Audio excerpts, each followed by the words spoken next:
And as we begin, Thunder Bear, I'm offering this tobacco for your guidance today with the 94 calls to action and the understandings that you can offer us from your personal journey as a Mohawk man and keeper of the medicines. Welcome.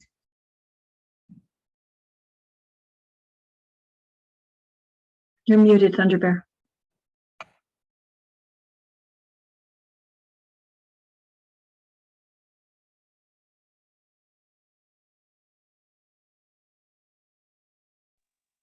I am now unmuted. Thank you for your offering. I accept it. I will share my experience, my knowledge, and I will have an open heart with all of you today. Thank you so much.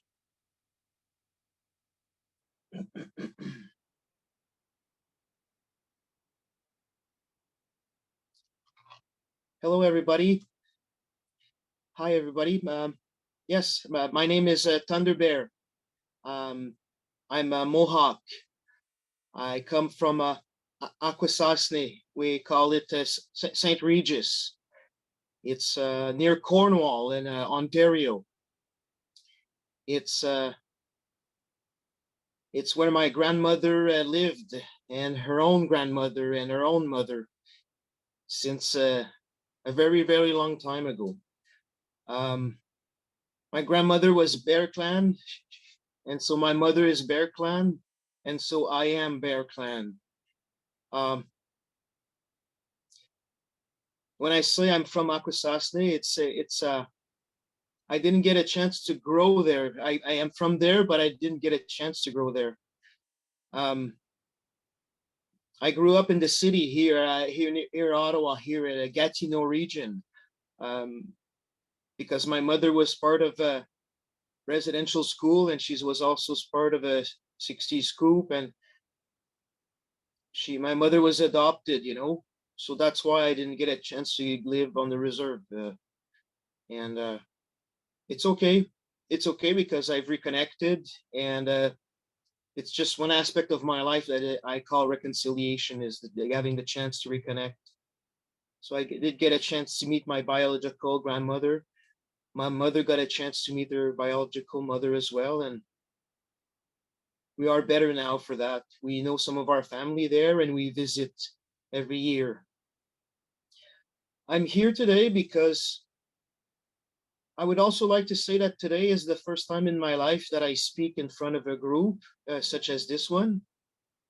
And my Indigenous elders said that I'm responsible for speaking, and I'm not responsible for the way people will process things and what they get from the session today, you know. So I do hope that you get a little something out of the session today. And like I said, I'll be sharing my heart and my soul and my spirit with you. And I do so with a very open heart and open mind.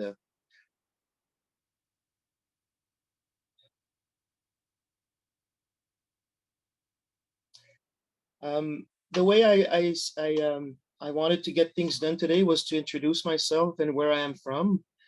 And then I wanted to do a small introductory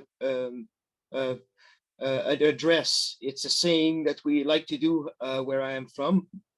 It's called the Thanksgiving address, and it's actually very important to us.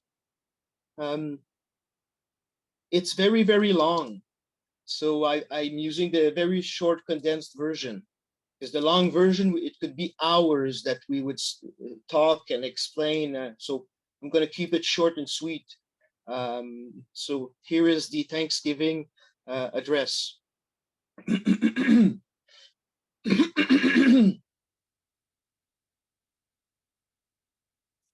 And just so I explain what it is, the Thanksgiving address acknowledges the people, earth, water, plants, animal, birds, bushes, trees, wind, sun, moon, star, as well as the unseen spiritual forces. Greetings to the natural world, the people. Today we have gathered and we see that the cycles of life continue. We have been given the duty to live in a balance and harmony with each other and all living things. So now we bring our minds together as one, as we greet each other and thank each other as a people. Now our mind are as one. To Earth Mother, to Mother Earth, we are thankful to our Mother, the Earth, for she gives us all that we need for life. She supports our feet as we walk about upon her. It gives us joy that she continues to care for us as she has from the beginning of time. To our Mother, we send greetings and thanks. Now our minds are one. The waters. We give thanks to all the waters of the world for quenching our thirst and providing us with strength. Water is life. We know its power in many forms: waterfall and rains, mists and streams, rivers and oceans. With one mind, we send greetings and thanks to the spirit of water. Now our mind are one. The fish, we turn our minds to the all fish life in the water. They were instruction to cleanse and purify the water. They also give themselves us as food. We are grateful that we can still find pure water. So we now turn to the fish and send our greetings and thanks. Now our minds are one. The plants. Now we turn towards the vast fields of plant life. As far as the eye can see, the plants grow, working many wonders. They sustain many life forms. With our minds gathered together, we give thanks and look forward to seeing plant life for many generations to come. Now our minds are one. The food plants. With one mind, we turn to honor and thank all the food plants we harvest from the garden. Since the beginning of time, the grains, vegetable, beans, and berries have helped the people survive. Many other living things draw strength from them as well. We gather all the plant foods together as one and send our thanks, our greetings of thanks. Now our minds are one. The medicine herbs. Now we turn to all the medicine herbs of the world. From the beginning, they were instructed to take away our sickness. They are always waiting and ready to heal us. We are happy they are still among us, those special few who remember how to use these plants for healing. With one mind, we send greetings and thanks to the medicine and to the keepers of the medicine. Now our minds are one. The animals. We gather our minds together to send greetings and thanks to all the animal life in the world. They have many things to teach us as a people. We are honored by them when they give up their life so that we may use their bodies as food for our people, instruments, tools, and others. We see them near our homes and in the deep forests. We are glad they are still here, and we hope that it always to be so. Now our minds are one. The trees. We turn our thoughts to the trees. The earth has many families of trees who are their own instruction and uses. Some provide us with shelter and shade, others with fruit, beauty, and other useful things. Many people of the world use a tree as a symbol of peace and strength. With one mind, we greet and thank the tree of life. Now our minds are one. The birds. We put our minds together as one and thank all the birds who move and fly about over our heads. The Creator gave them beautiful songs. Each day, they remind us to enjoy and appreciate life. The eagle was chosen to be their leader.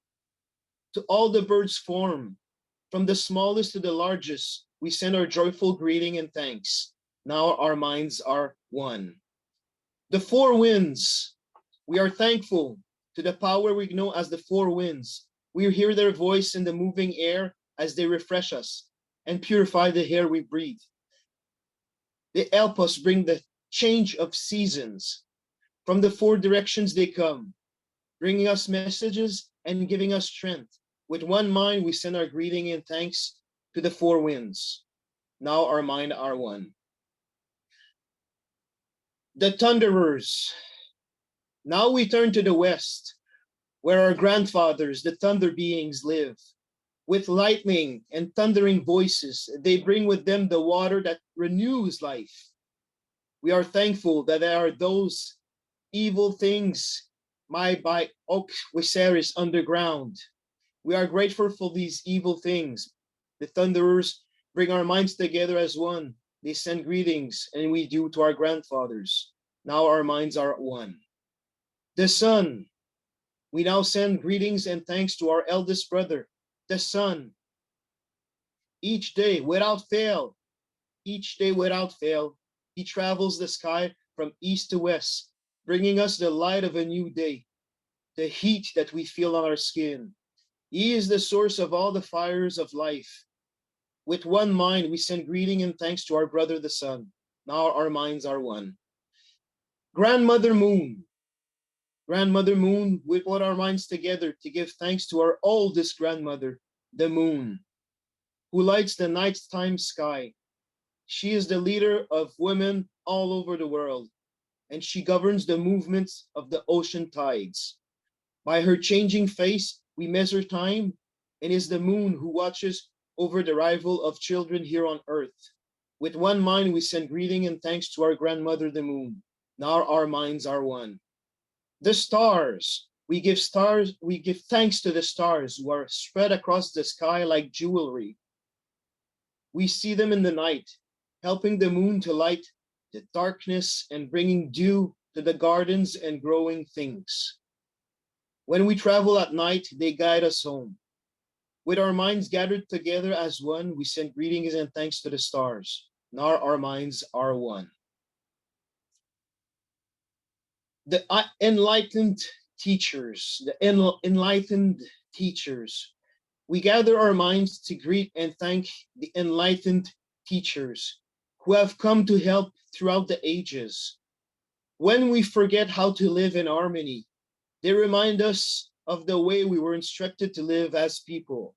With one mind, we send greeting and thanks to the caring teachers. Now our mind are as one. To Creator. Now we turn our thoughts to the Creator, or Great Spirit, and send greetings and thanks for all the gifts of creation. Everything we need to live a good life is here on Mother Earth. For all the love that is still around us, we gather our minds together as one and send our choicest words of greeting and thanks to the Creator. Now our minds are one. We have now arrived at the place where we end the words, we end the greeting. Of all the things we've named, it was not our intention to leave anything out. If something was forgotten, we'll leave it to each individual to send such greeting and thanks in their own way. Now our minds are as one. Thank you for your patience and listening to the words that I said. Like I said, this is a resume, a very quick resume of an address that usually takes a few hours. So thank you for being patient and listening to the words. Now I would like to go into the next portion of the presentation that I wanted to do today. And it was to talk about the Truth and Reconciliation 94 calls to action and what they stand for and what they are. And so I'm going to start with a brief introduction. I'm doing this introduction in case some individuals that are joining us are not 100% sure how we got to have those 94 recommendations done. So I'm starting at the beginning of how it all started and then how it got to, and then we'll get to the point where the 94 points will be mentioned, you know. So thank you. And I also like to say that if something seems very unnatural and foreign and illogical when you're hearing the words that I'll be saying, it's normal to feel that passion inside. It's okay to feel that hurt. It's okay to feel that upsetness, you know. But what I am going to be saying today and sharing with you, it is the absolute truth. It's information that was validated by many individuals that work with me and support me. And so I would like to say that if there's something that's touching you or hard, we can certainly maybe discuss about it in the question period later, or something to that effect, you know. And so take what you can out of it, and those small seeds that are sowed today is the grassroots that the people are getting to be. And so I would also like to say thank you for being here today to hear my words as part of your unity group. So thank you. I'm going to start now. So the introduction, I'm going to start. Canadian Indian residential school system will forever remain one of the country's most shameful legacies. These church-run, government-funded institutions took Indigenous children against their will and subjected them to abuse, neglect, and dangerous living conditions in the name of assimilation into white European culture and religion. What colonizers considered so-called mainstream Canadian culture. The Indian residential school system was a cultural genocide spanning more than a century, yet one facet of a complex scheme by European colonizers to eliminate Indigenous peoples, whom they deemed too different to function in their own society. As part of a growing Indigenous rights movement, Indigenous communities have more recently demanded justice from Canada via protests, lawsuit, intense lobbying, more presence in the media, and with the information age of technology, more and more is getting shared in the social media. It's more and more easier to share information and things that are happening. One of those activist-led lawsuits resulted in the largest class action settlement in Canadian history, mandating apologies from the Canadian government, official church bodies, and other participants in the horrors. It was recommended policy changes. Money was set aside, approximately $2 billion was put aside to distribute among the survivors of the Indian residential school system.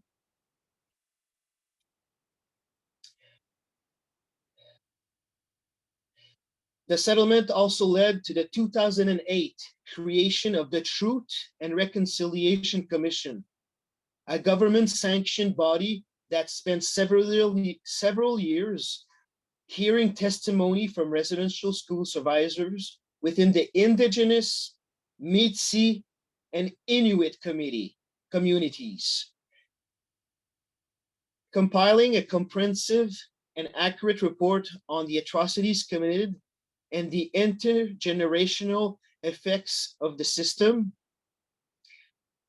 There were some far-reaching recommendation on policy changes and a need for fostering comprehensive educational programs that would result in such atrocities from never happening again, ever happening again.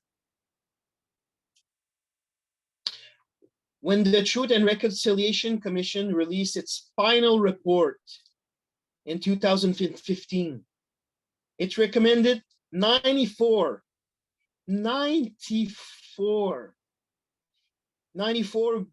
points that were major and needed attention. The 94 calls to action for the Canadian government, for them to right such horrifying wrongs.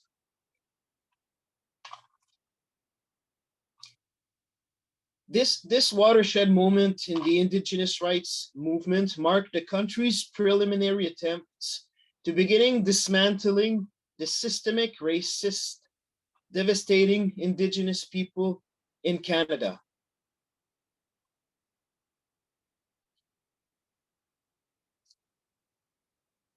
This was the introduction. Now I would like to discuss a brief history of the Canadian Indigenous residential school system.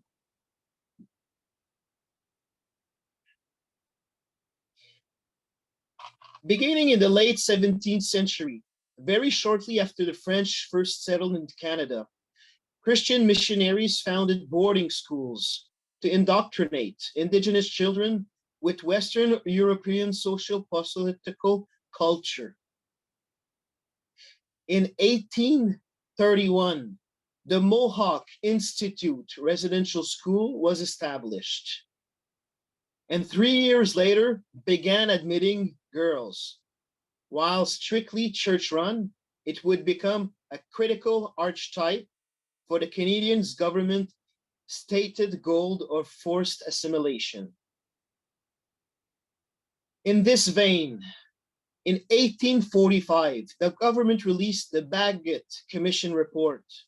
The Bagot Commission Report was a study on how to exert colonial control and eradicate the Indigenous population. It proposed separating Indigenous children from their families to more successfully assimilate them, and pointed to the Mohawk Institute as the model for future schools. The government-funded Indian residential school system was officially enacted in the 1880s, not long after the implementation of the 1876 Indian Act.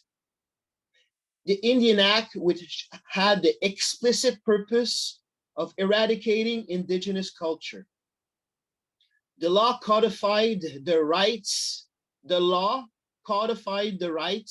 to educate and assimilate Indigenous children, and consequently expand the reach of the Indian residential school system, transforming it into a colonial monstrosity. The system continued to expand, with schools deliberately built far from Indigenous communities to minimize the contact and increase the children's sense of alienation from their families and cultures. The mistreatment was pervasive.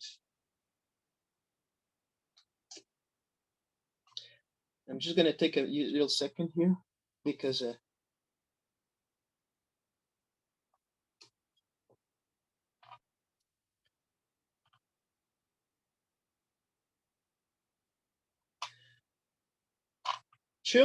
children were severely punished for using their own language or acknowledging their heritage in any way. And this often proved physical violence, psychological violence, and even sexual abuse. Students frequently died or went missing, and due to poor record keeping, effectively disappearing without a trace.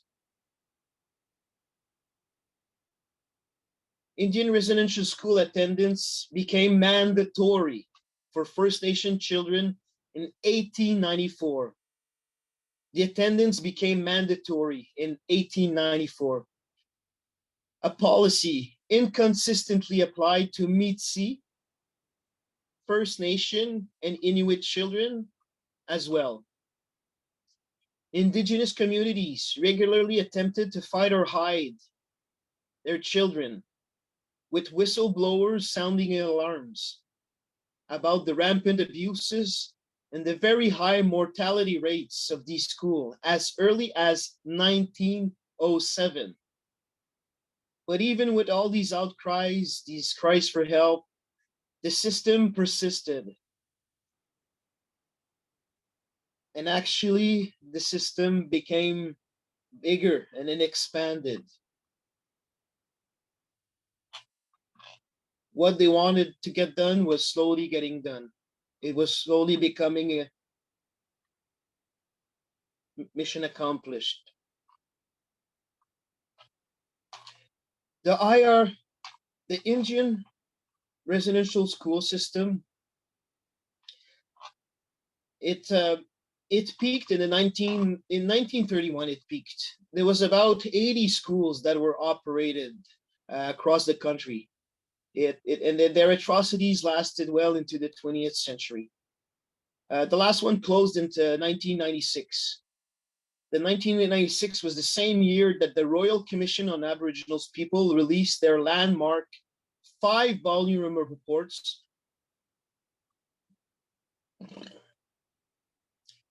and their official statement of reconciliation, acknowledging the abuse and establishing the non-profit Aboriginal Healing Foundation. It's important to be reminded and to note that there's an estimated 150,000 children, Indigenous children, that were forced to attend the residential schools. And we always got to be mindful that the shameful legacy didn't end then when when the schools shut down. You know, it didn't stop then. It kept going. It's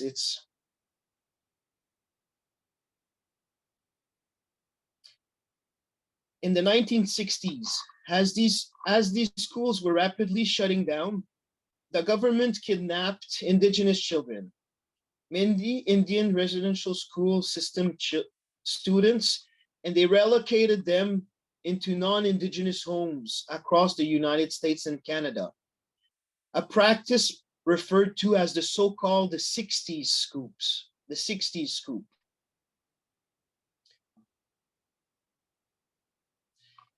My next bullet point is called, why was the Truth and Reconciliation Commission formed? In the 1980s, as a result of an increasing Indigenous activism, survivors of the Indian residential school system began suing the Canadian government for the harm that was caused. But it wasn't until the mid 2000s that there was an actual breakthrough. In 1996, a group of 27 survivors of the Alberni Residential School on Vancouver Island, British Columbia, they filed a lawsuit against both the Canadian government and the United Church of Canada. After 9 years of deliberation, the court ruled in favor of the plaintiff. And so in 2005, they found the churches could not claim immunity from damage and damage claims, and therefore shared the blame with the government. This decision, this precedent was called as the Blackwater versus Plint. Blackwater versus Plint. Plint, P-L-I-N-T. This lawsuit opened the door to thousands of settlements and ultimately led to the 2007 Indian Residential School Settlement Agreement, the largest class action resolution in Canadian history. And their 5 main components included the common experience payment, independent assessment process, Truth and Reconciliation Commission, commemoration, health and healing services. Those were the 5 main components.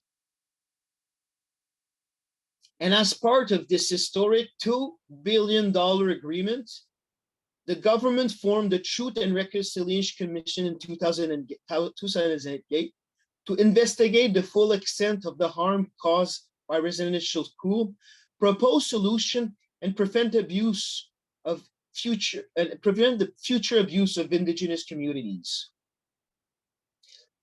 The next point that I prepared to discuss is called, what has the Truth and Reconciliation done? What does it do? What is it? And so, according to the Indian Residential School Settlement Agreement,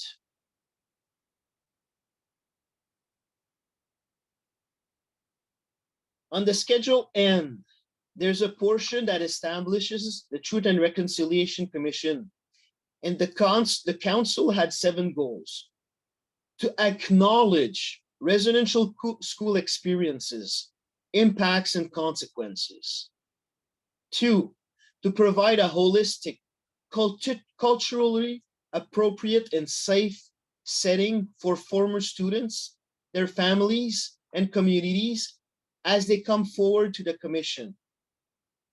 The third goal was to witness, support, promote, and facilitate truth and reconciliation events, both at the national and community levels. 4, the fourth goal was to promote awareness and public education of Canadians about the Indian residential school system and its impacts.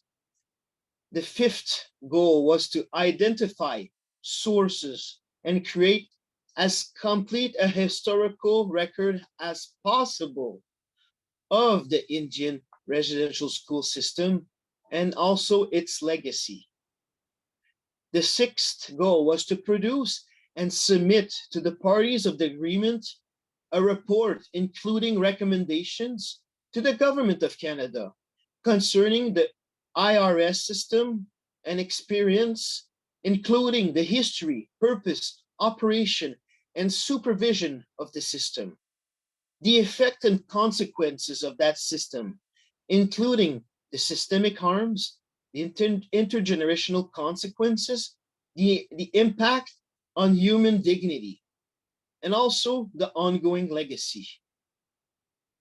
The last goal, the seventh goal, was to support the commemoration of former Indian residential school students and their families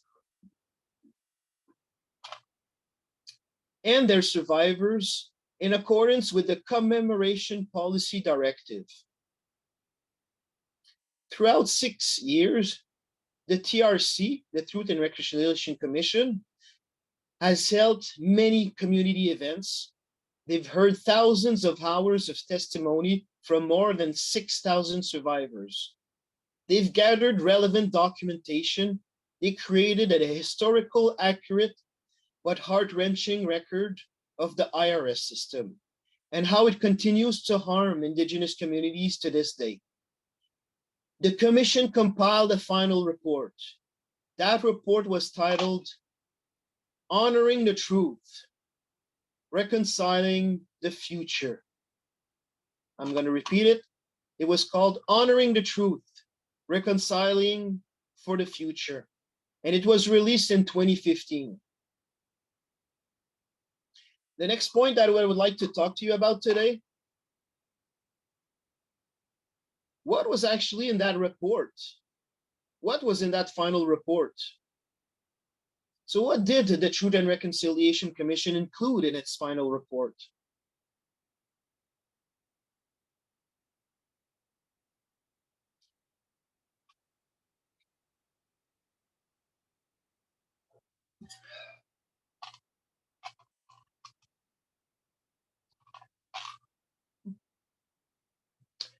The introduction of the TRC's final report, it summarized the legacy of the IRS system and Canada's violent colonization in no uncertain terms. And it stated, and I quote, for over a century, the central goals of Canada's Aboriginal policy were to eliminate Aboriginal governments, ignore Aboriginal rights, terminate the treaties, and through a process of assimilation, cause Aboriginal people to cease to exist as a distinct legal, social, cultural, religious, and racial entities in Canada. The establishment and operation of residential schools were a central element of this policy, which can be best described as cultural genocide. Physical genocide is the mass killing of the members of a targeted group. And biological genocide is the destruction of the group's reproductive capacity. Cultural genocide is the destruction of those structures and practices that allow the group to continue as a group. States that are engaged in cultural genocide set out to destroy the political and social institutions of the targeted group. Lands are seized, populations are forcibly transferred, and their movement is restricted. Language are banned. Spiritual leaders are prosecuted. Spiritual practices are forbidden. Storytellers no longer have their places. Objects of spiritual value are confiscated, are held as trophies, or are destroyed. And most significantly to the issue at hand, families are disrupted and families are disrupted to prevent the transmission of cultural values and identity from one generation to the next. In its dealing with Indigenous people, Canada did all these things. There are numerous components to the final report, largely broken down into many categories, but mainly two categories: sharing the full, horrifying truth of the damage caused by the IRS system, and proposing, via calls to action, how to best move forward in a way that builds equity for Indigenous Canadians and begins the healing process.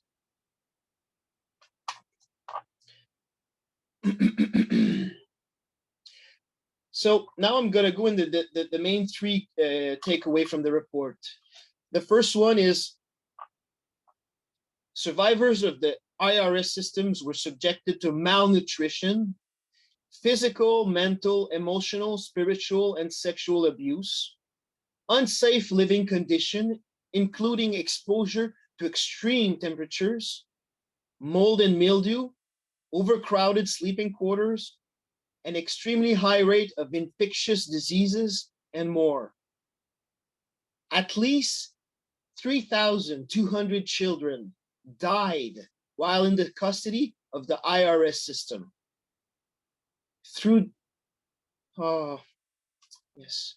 Yes, Mr. Murray, yes.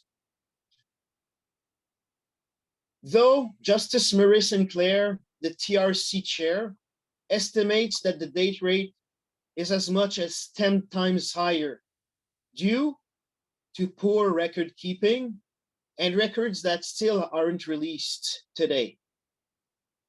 The IRS system caused intergenerational trauma for Indigenous Canadians, which manifests in the following ways. Indigenous Canadians have the highest unemployment rate. Indigenous youths are extremely overrepresented in the child welfare system. Despite making up just more than 5% of the total population, Indigenous Canadians account for more than 30% of the prison population in Canada. I'm going to repeat this one because this one hits my heart often.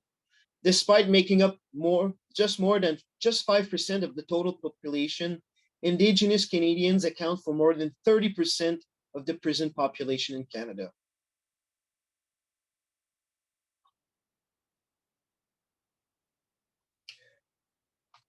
Indigenous Canadians have significantly reduced life expectancies and suffer disproportionately from diabetes, hypertension, substance abuse, mental health concern, and overall morbidity and mortality as a direct result of social determinants and trauma.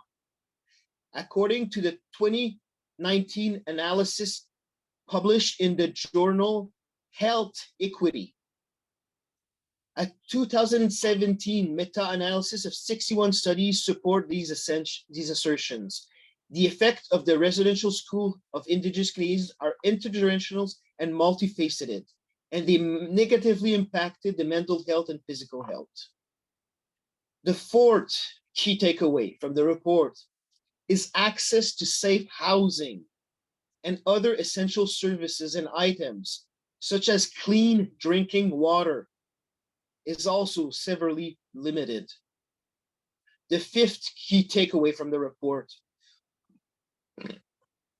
are the mistreatment of Indigenous people from the early days of colonization directly responsible for the negative stereotypes and stigmas associated with Indigenous Canadians today. Moreover, the IRS system, along with other anti-Indigenous government policies, had a direct impact on current policies that make it more difficult for Indigenous people to access funding, healthcare, education, and other resources that would build equity in their communities. And the last takeaway from the report,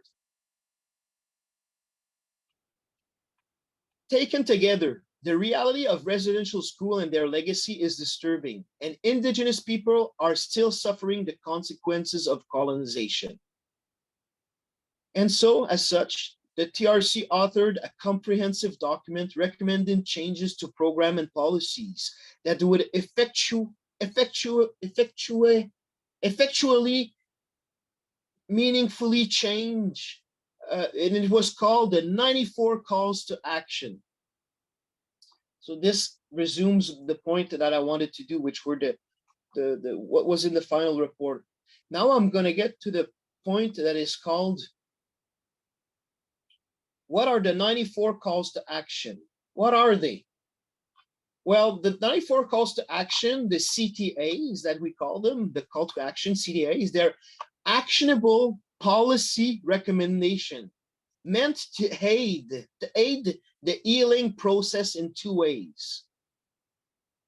Acknowledging the full horrifying history of the residential school system and creating systems to prevent these abuses from ever happening again in the future. Prevention, according to the call to action, will happen by teaching all Canadians the reality of Indigenous people's treatment. And it will also happen by creating educational and economic opportunities for Indigenous Canadians so they can fully participate in society, like what I was referring to earlier about equity. The Truth and Reconciliation Commission calls to action can be broken down into two categories. The legacy, which is the recommendation 1 to 42, legacy 1 to 42. And then we have reconciliation, which is number 43 to 94. And each of these numbers that I'm giving you,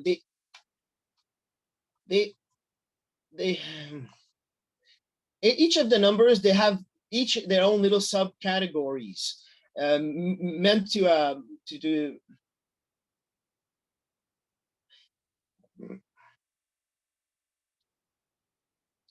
meant to help tackle these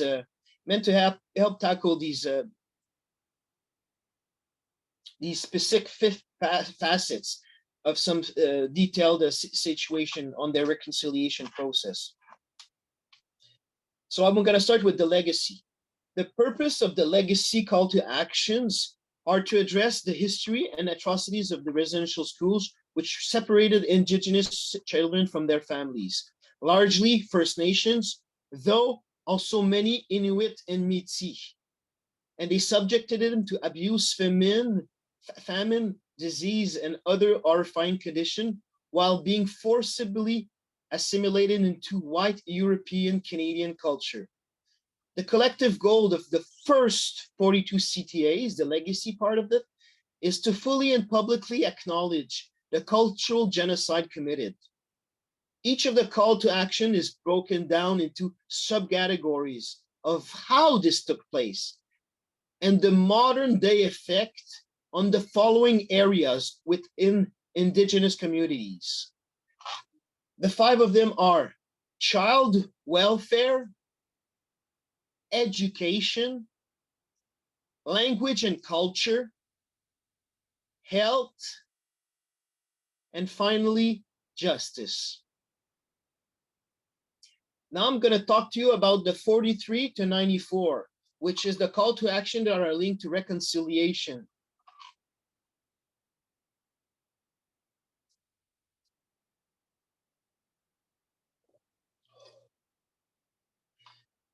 The goal of the remaining call to action is to implement policy changes that will meaningfully and permanently dismantle the systemic racism that leads to worse health outcomes, premature death, and limited economic opportunities.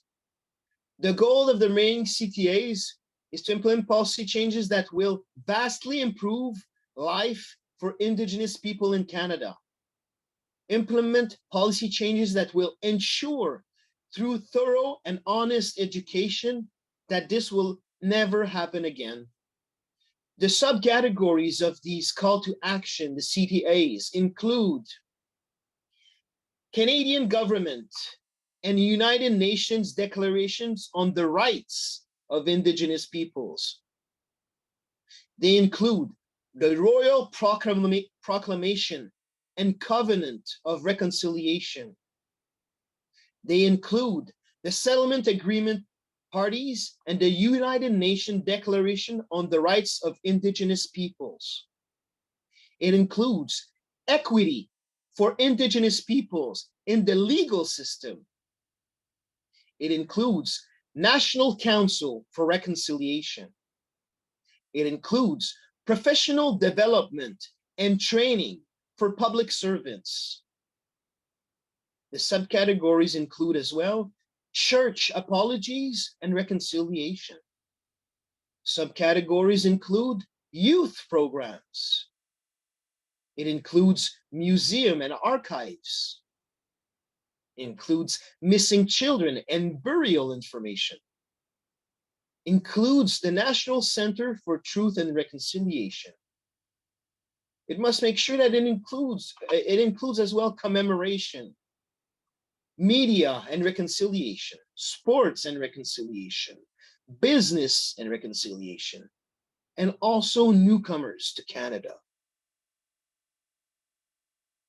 So this covered the two categories. The next point that I would like to make, and sorry that it took so long to get there. When we talk our talk, when we get in the zone, it's the time, we don't see the time go by, you know. So thank you for your patience and for still being here. My next point is called where are we at right now? What's going on? What process have we made? What's the progress as of today? You know, what good did we do? Let's focus on some good, you know. And so I'm going to be going over the question that many have been asking. What progress has been made on the Truth and Reconciliation Commission's 94 calls to action? So I'd like to let you know that there's been a lot of progress, and I'm grateful. I'm glad and I'm thankful. I'm very thankful that there's been progress. Yes, I'm very grateful. Unfortunately, the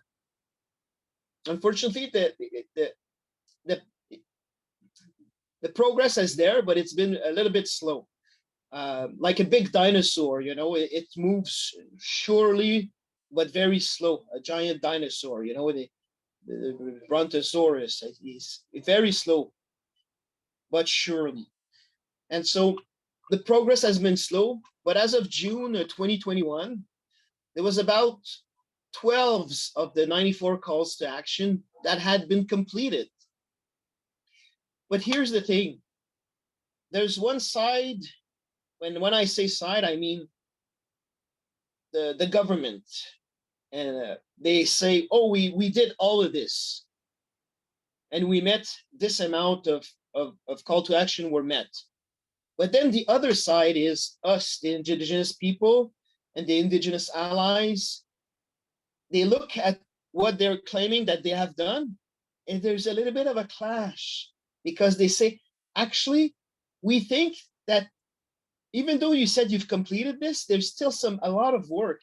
And here are the reasons why we think there would be a little bit more work. And then they're saying, oh, no, it's okay. No, we did good. Don't worry about it. And then we say, no, actually, please be mindful of these things. So on one side, it says we did 12. The other side says we did less. the amount, it depends on how you interpret things and how you're well versed into but enough of that. I'm gonna go back to my presentation here.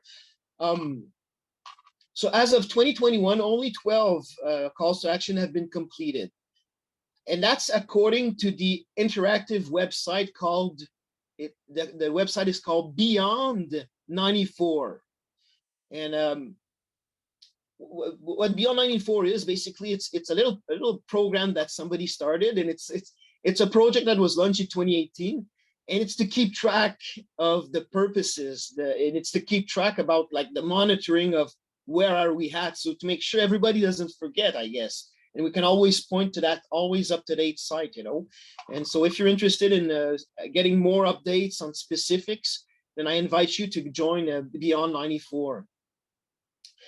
And so right now, what I'm going to be talking about is the completed calls to action that were done. And so according to the First Nation-led research center, Yellowhead Institute, the following call to actions were completed. Number 13 from the legacy. Number 13 has been completed, and it states federal acknowledgement of Indigenous language rights. This one has been completed. The next one in the legacy would be number 41, the missing and murdered Indigenous women and girls inquiry.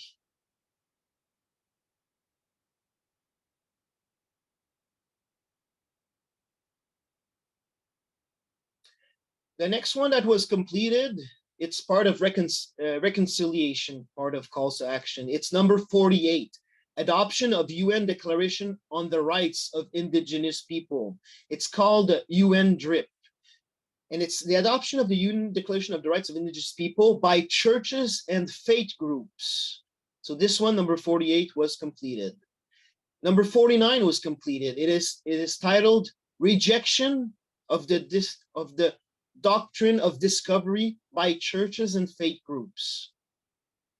The next one that was completed is number 72, the federal support for the National Center for Truth and Reconciliation. The next one that was completed was the Reconciliation Agenda, number 83, Reconciliation Agenda for the Canada Council for the Arts. Number 85, Reconciliation Agenda for the Indigenous Peoples Television Network. Number 88, long-term support from all levels of government for the North American Indigenous Games. Number 90, call to action, is the federal support for Indigenous sports, programs, and athletes. There is, however, progress being made. Oh yes, I acknowledge that some people need to leave, and please do not. I speak a lot. I had a lot to talk, and I didn't. Sometimes I talk a lot, so if you have to leave, it's okay. And thank you for joining today, and I hope you got a little something from the presentation. Thank you so much for being here. And so I will continue now. There is, however, progress being made on many more fronts. And if you do visit the Beyond 94 website, the reports, they show that some of the call to action haven't even been started, you know. Some are in progress, and some, so I invite you to go to see some in progress, you know. Right now, some of the ones that are in progress that I would like to talk about is the first call to action. The first call to action is a call to action that requires the government to reduce the number of Indigenous children in the child welfare system by providing resources to Indigenous communities and cultural competences, training to social workers. That one is partially complete. In 2016, the federal government, they announced a 5-year budget that would increase of about 635 million in the First Nation Child and Family Service Program. And then 2 years later, in 2018, the government announced an additional 1.4 billion through 6 years. And so the government is reportedly collaborating with Indigenous leaders to reform the child welfare system as it pertains to Indigenous families. They want to be attentive to what is important, and so consultation has started. And what is important for some, it may be important for many others as well. So we're very glad that these consultations are taking place. Call to Action 17 is also ongoing. Call to Action 17 is the one requiring all levels of government to enable residential school survivors and their families to reclaim the names, their actual names that were changed at the school. And this is done by making sure that the fee, the amount of money that is needed to change your name and all its interconnected name change fees would all be covered. So I like this one because people they need to honor their name. They need to honor their name. I honor my name, and I also honor my I have two names, so I honor both. Name is very important, and so I was glad that the name change was they were waiving those fees. And I took an excerpt here. It says that we've made also clear processes that expedite name reclamation for Indigenous people as well. So I'm grateful for that. There's two more call to action that I wanted to talk about. The call to action number 43 and 44. Those are part of the reconciliation part, and they basically state we need to mandate the Canadian government to adopt the UN declarations on the rights of Indigenous people, and subsequently we need to develop a national action plan to achieve the goal. And it's being worked on two aspects. One is that Canada formally supports the declaration without qualification in 2016, because initially they had voted no when it was introduced in 2007. So this time when they got a chance to vote again, it was a yes vote. And then the government states that on their original call to action progress, the websites that we're working on with Indigenous leaders were to develop the rights-based policies. And that was to align with the United Nations DRIP. UN DRIP. The last one that I would like to discuss today, because we can't go over all of them, and I'm trying to be mindful of time. I know I'm not. I apologize. The call to action number 92. Call to action number 92 is it requires the corporations to adopt the United Nations DRIP as a framework for all future operational activities, especially when involving Indigenous people and their lands. It mandates that Indigenous people have equitable access to corporate education, training, and job opportunities, and that cultural competency and anti-racism training be considered and be considered a core component of professional development. And as such, I'd like to share two advancements that took place and that were a progress that was made. And so in 2017, there was a survey of corporate Canada that found that only 1 in 4 companies were even aware that the call to action number 92 existed. So the Canadian Chamber of Commerce called on the Canadian government to assist nonprofits in creating awareness and implementation. And this also helped create mentorship program for Indigenous Canadians who were interested into entering the corporate world. And the second thing that I was glad is that the Indigenous Works, a non-profit social enterprise, was formed as a result of the 1996 the word fails me, sorry. The 1996 report. And it created the 1-year Accelerate program to help corporations who actually wanted to implement in their business the call to action 92.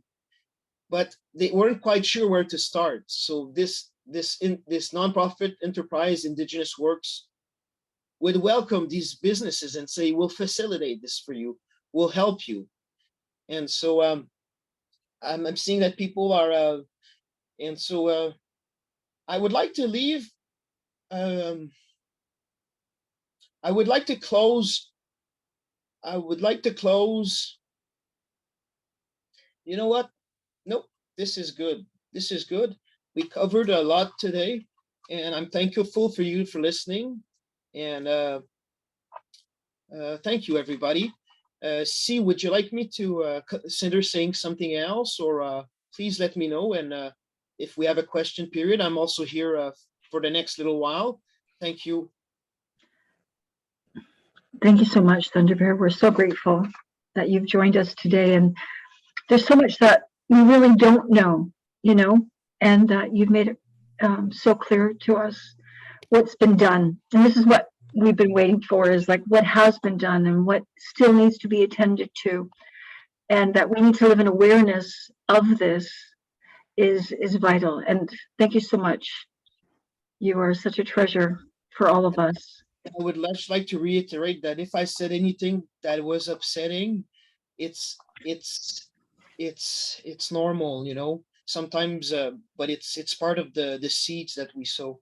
So I would just like to say that I'm not a perfect person. I'm still growing in my medicine. I'm still learning every day that things that happen around me. So thank you all for being understanding. Thank you. So I will put myself on mute now. Okay, sure. What we'll do is, Thunder Bears, we're going to have a final prayer and song, and then we're just going to have a community talk if they want to stick around and ask questions. Thank you. Thanks.